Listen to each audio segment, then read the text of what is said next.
We have Vinod from ADB, who has also been with World Bank and in Brazil earlier, so he's also connected with the local context.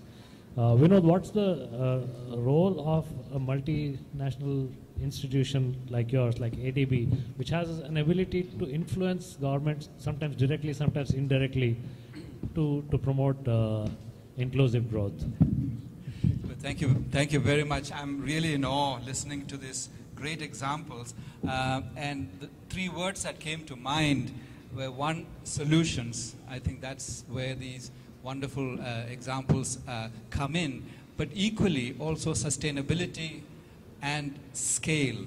And for that, I think to achieve the scale, somehow we need a change in the mindset of countries, governments, and multilateral organizations, that without inclusive and sustainable programs and projects, small and big, it'll be impossible for us to proceed in the current trajectory and achieve welfare for the people and the planet. And that change, to some extent, is happening, but to a large extent is yet to happen. In the case of ADB that I work with at the moment as the independent evaluator, and previously the World Bank also as the independent evaluator, what is striking is that on growth and poverty reduction relating to growth, that is measured growth in terms of GDP, there has been very striking progress. But in terms of inclusion and sustainability of the planet, there has been setbacks and very, very powerful setbacks, such that unless those are addressed through big and small projects, even growth will not happen in the future.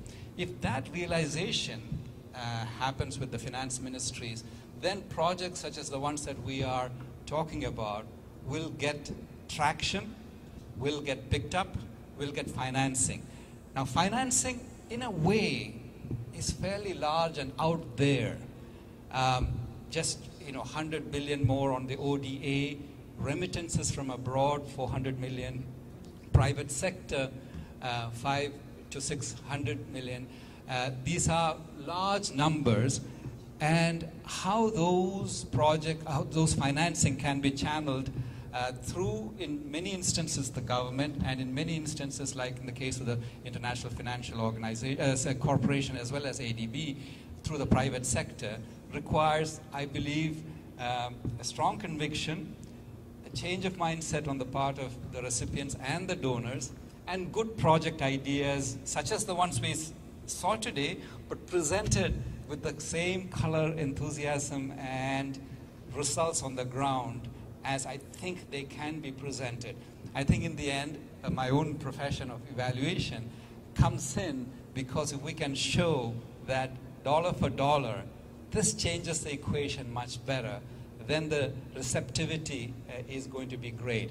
I have a whole list of projects I could talk about later if there is time, mostly in Asia, from China, Vietnam, Sri Lanka, Bangladesh, Nepal, which pick up issues of women, sustainability, and inclusion to a large extent.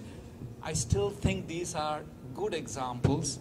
We need to make the examples the norm, not the examples. That's the change that needs to happen, because there's a sense of urgency that the solution that we heard about, if scaled up, could be with us for times to come.